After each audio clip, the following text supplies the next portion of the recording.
My name is Eric Grossman. I'm going to talk a little bit about musical modes today.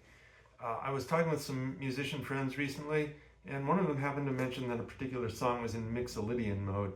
It jogged my memory from decades ago, and I thought, oh yeah, I remember there's Mixolydian, and there's Dorian, and there's some others that I don't remember. And in fact, I didn't even remember how many modes there were. So that evening, I looked it up in the Oxford Dictionary of Music. It said there were 12 modes. Then I watched this excellent video on YouTube by Julian Bradley, and he said there were 7 modes. And then I went back to the Oxford Dictionary of Music, and it said, oh, well, of those 12 modes, only 6 are authentic. The other 6 are plagal modes, whatever that means, but I took it to mean something inauthentic. So now I'm really confused. There's 6 modes, 7 modes, 12 modes. What's the deal?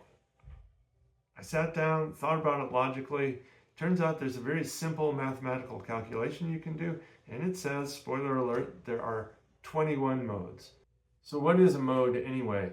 Well, major and minor are both modes. When we say that a piece is in A major, for example, A is the key, major is the mode. You can transpose a song, say from A to D or to C or some other key, and it'll sound exactly the same, just a little bit higher or lower in pitch. But if you change the mode from A major to A minor or to one of the other modes, it will sound completely different. Each mode has its own feeling, if you like. By the way, major was originally called Ionian mode, and minor was originally called Aeolian mode. All of the other modes, at least the common ones, are named after various regions of ancient Greece. But from a mathematical point of view, a mode is just a way of dividing an octave into an ordered sequence of smaller intervals. Heptatonic modes, which are by far the most common, divide the octave into 7 smaller intervals. There's also pentatonic modes which divide it into 5 intervals, but that's subject for another video. And to be completely precise, we're going to say that the smaller intervals have to be either half steps or whole steps. Now, an octave contains 12 half steps. That's the chromatic scale. It's pretty easy to convince yourself that the only way to divide that octave into 7 intervals is with 5 whole steps and 2 half steps. If you were to replace a whole step with a half step or vice versa, you'd end up with either a little more than an octave or a little less than an octave. So the question of how many modes there are really boils down to the question of how many ways are there to place 2 identical items, the half steps, into a sequence of 7 positions, since all the other positions are going to be filled with whole steps. It turns out that this quantity, the number of different ways that you can place m identical items into an n element sequence, comes up so often in combinatorics, which is a branch of mathematics, that it has a special name and a special symbol. It's called n choose m, and it's written like this, and there's also a simple formula for it, which is just written here, n factorial over m factorial, and also over n minus m quantity factorial. And just to remind you, n factorial means n times n minus 1 times n minus 2, and so forth, until you get to 2 times 1. So in our case of a heptatonic scale, where the 2 identical items are the half-step intervals, the number of modes is going to be 7 choose 2, which is this formula here, just using that. And obviously a number of these terms cancel in the fraction, and you're just left with 7 choose 2 being 7 times 6 divided by 2, which is 21, as advertised. However, if you ask most musicians how many modes there are, they'll tell you there's 7. Ionian, or major mode, Aeolian or minor mode, and 5 others that also have Greek names. And the way it was originally explained to me, and the way it's usually presented, is if you sit down at the keyboard and only consider the white keys, then starting on a C and playing all the white notes in sequence up to the upper C, you get a scale in major mode, i.e. C major. On the other hand, if you start on D and play the 8 notes in sequence up to the upper D, you get a scale in Dorian mode in the key of D. Here's a well-known theme. It's the intro from Purple Haze that is in Dorian mode. I've transposed it to the key of D so that you can see that indeed it doesn't have any black notes in that key, confirming that it's in Dorian mode.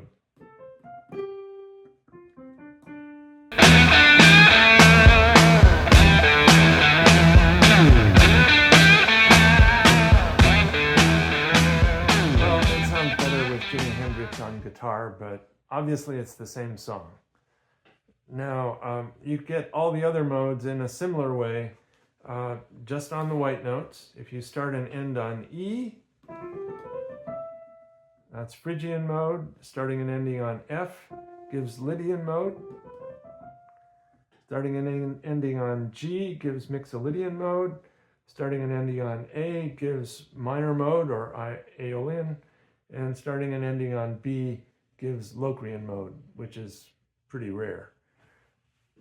Now, these are the 7 well-known modes, but we just calculated a few minutes ago that there's 21 altogether. So what about the other 14? What are they? How do they sound? Does anybody talk about them or write music in them? You know, what's going on with that? Why aren't they ever talked about?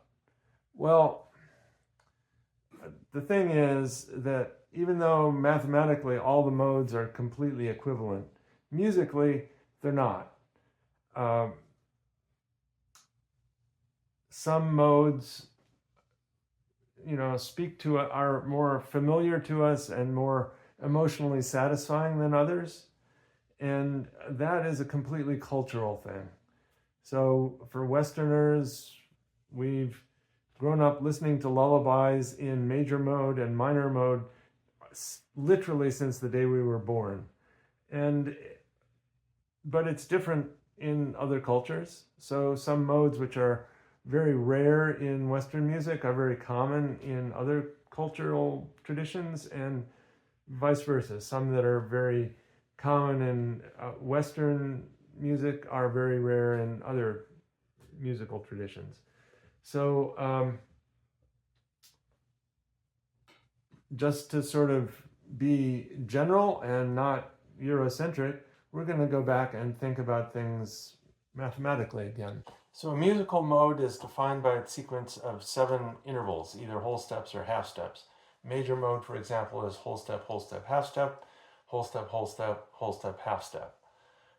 So that means that you can sit down some night when you can't sleep, just as I did, and list all 21 of them. Here they are. They're listed in sort of a nested if statement sort of way, if you like computer programming metaphors. That is to say, the first interval can be either a whole step or a half step. If you choose it to be a half step, then you move on to the second interval. It can also either be a whole step or a half step. If it's a half step, then all of the other intervals have to be whole steps. But if you choose the second slot to be a whole step, then you move on to the third slot, and it can also be a whole step or a half step, and so forth. And so you go through the entire list in a logical way, and you get all 21 modes.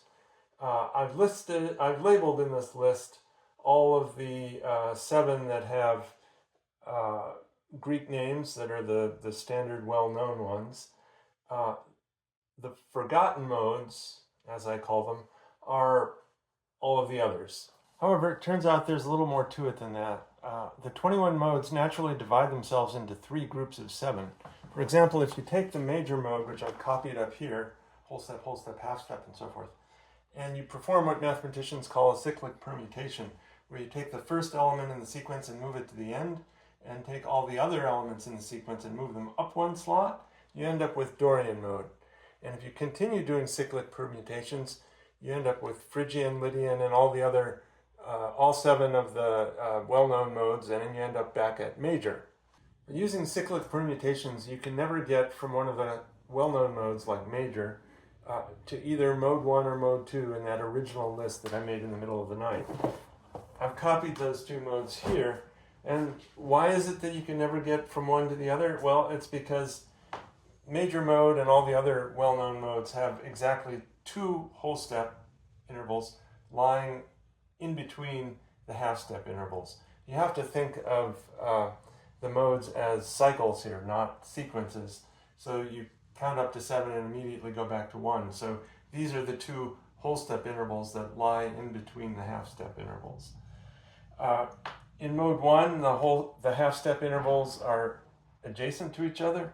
In mode 2, they have exactly one whole step intervening between them. So if you look at how the cyclic permutation works, it should be pretty clear that you can't go from this to this, or from this to that, or from that to that. In fact, the 7 of the forgotten modes are cyclic permutations of mode 1, and 7 of the forgotten modes are cyclic permutations of mode 2. Unfortunately, all of these forgotten modes have totally random names. They're either music theory gobbledygook like Lydian augmented dominant, or else parochial ethnic names like Romanian major or Neapolitan minor. And even worse, the same mode can have 3 or 4 or 5 different names that all refer to the same mode. And finally, there's no relationship between the names of modes that lie within the same group of 7, i.e. that they're cyclic permutations of each other. But now you're probably wondering, are there any actual examples of real music that's been written in these modes? And the answer is yes, there's lots. Not any Mozart symphonies or Beethoven sonatas, to be sure.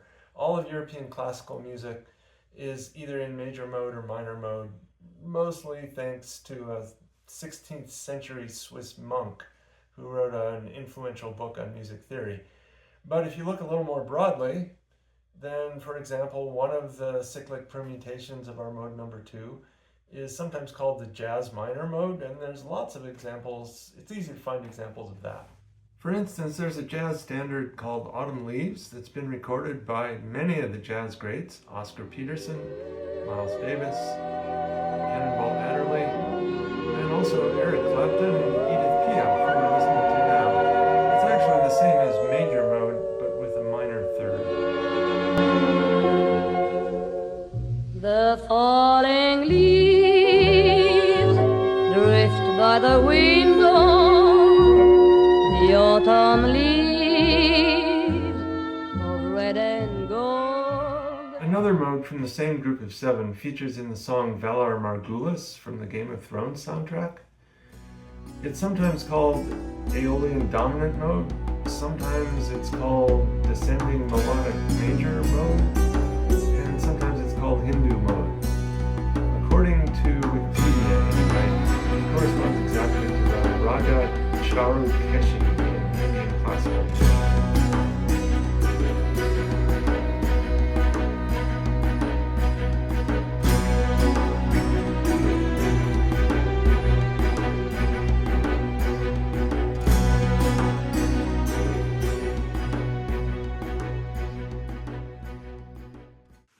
Finally, here's a musical example of a mode from the third group of 7, where the half steps are adjacent to each other. The song is Dust to Dust by the British folk singer.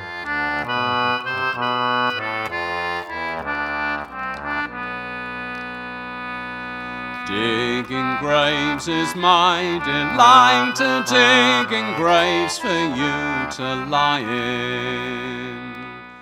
So, as I said earlier, the whole situation with the naming of the 21 modes is a total disorganized mess.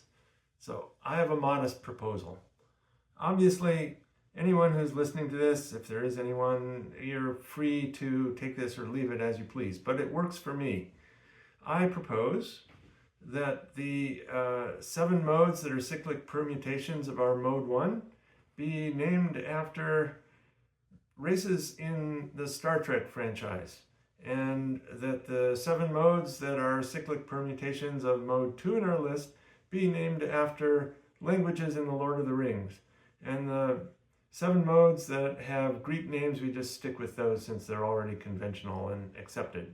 Since Star Trek and The Lord of the Rings are both fictional worlds, this will be a little less Eurocentric and certainly a lot less confusing than the current situation. Here's, in closing, my final list of 21 modes with proposed names and arranged into the 3 groups of 7 that I mentioned earlier. The moral of this story is sometimes when your trusted authorities contradict each other, sometimes you just gotta go back to the basics and figure things out yourself using logic and maybe a little bit of math. I'll close with the theme from Valar Morghulis again, which, it sounds to me